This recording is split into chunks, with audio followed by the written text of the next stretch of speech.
everyone, it's Danielle back again on Kosherdotcom with another dinner recipe for you.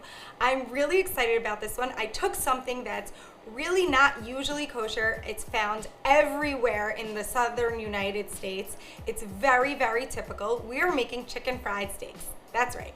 We're not making fried chicken. We are taking steaks and we are frying them like fried chicken. I know that sounds crazy, but I promise you I tested this recipe so many times until I got it perfect. It is so tender and so crispy, and the meat just melts in your mouth when you bite into it. It is so delicious. Okay, so let's get started. So I have these really nice sandwich steaks here that I picked up from the supermarket. They're very lean, they're not too fatty, and we're gonna make them even more tender because we're gonna pound them thin. So just lay your meat out on a piece of parchment paper, grab another piece, there we go. Grab a kitchen hammer, meat pounder, I don't know, and just go at it. Or let your kids go at it. Here we go. Our meat is super thin. You could see we started with these tiny little pieces of meat and we pounded them and they got really thin and tender. Now we're just gonna take the tenderization process one step further. We're gonna go in with the spiky side of your meat hammer, kitchen hammer, I don't know. And we're just gonna go only on one side, just a quick pounding. See there, you see all those little divots? That's what we want. Once your meat is all tenderized, everything, we're just gonna grab a little bit of salt with your fingers, just from high up. We're just gonna season our meat on both sides. Now we're gonna build our breading station. So here we go, I have a bowl of flour. I'm just going to add a little bit of salt, pepper, garlic powder, and cayenne pepper, which is optional. If you don't like it, leave it out. I'm gonna mix that up, get all the spices really incorporated into the flour. We want every layer of this to have flavor. There we go. Now, for the liquid. How are we gonna make this steak? Obviously, we can't use buttermilk because that wouldn't be kosher. So we're gonna kosherify this. I made my own buttermilk by just combining soy milk with a few drops of apple cider vinegar. That's it. It's as easy as that. See? We're gonna add in some eggs. Give that a quick stir, get everything combined and incorporated. And now we can dredge. Here we go. Grab your piece of meat,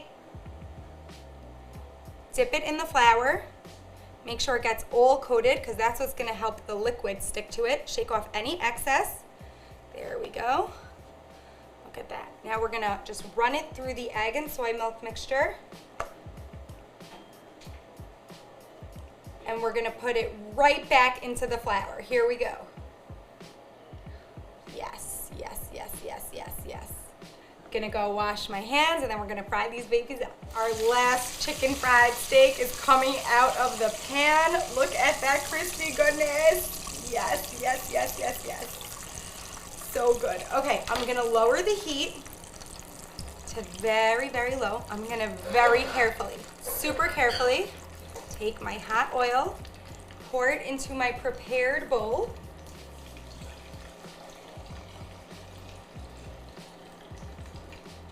But I'm going to leave about half a cup of it. And that's gonna help us make our gravy. And all those little crusty bits on the bottom, that's gonna flavor our gravy. It's gonna be so yum. Okay, I'm gonna take the flour, add it to the leftover oil. We're gonna add our pepper and salt, and we're just gonna stir this up. We're creating a roux now, and that's gonna thicken our gravy. This is a very traditional gravy that's served with chicken fried steak that we also had to, kosherify, but we did it and it's delicious.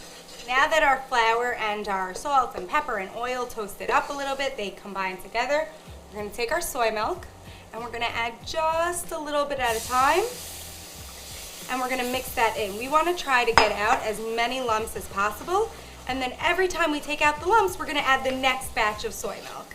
That's gonna create a really beautiful, thick gravy. Now we're just gonna go in with the rest of the soy milk now that we loosened up the flour mixture a little. Let's get that fully incorporated. Okay, our gravy thickens up really nicely. Now we're just gonna loosen it up a bit, add a little bit more flavor. We're gonna go in very gently with some chicken stock. Same thing, mix it slowly and carefully. There we go. And for a little extra punch of flavor, some fish-free Worcestershire sauce. There we go. Ah, beautiful. Gotta get every last drop. Mix this back up until you have a really smooth gravy, and then we're ready to plate and eat. Now the fun part. I like to serve mine with mashed potatoes, but truthfully, they're a meal on its own. You could just serve it plain, whatever you want. I'm just gonna grab this crunchy one right here. Oh my gosh. Can you guys tap, tap, tap, tap, tap? You can hear that? Sounds so good.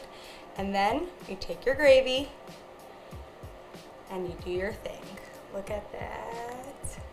Yes, yes, yes, yes. So good, so good. Here we go. Oh my gosh. Look at that. Look at that. Can you see that? Perfectly cooked meat, tender. My knife cut right through it. Crispy on the outside. The savory, creamy southern white gravy. Oh my gosh, so good. If you guys want this recipe, go check out Kosherdotcom. See you next time, guys. Bye.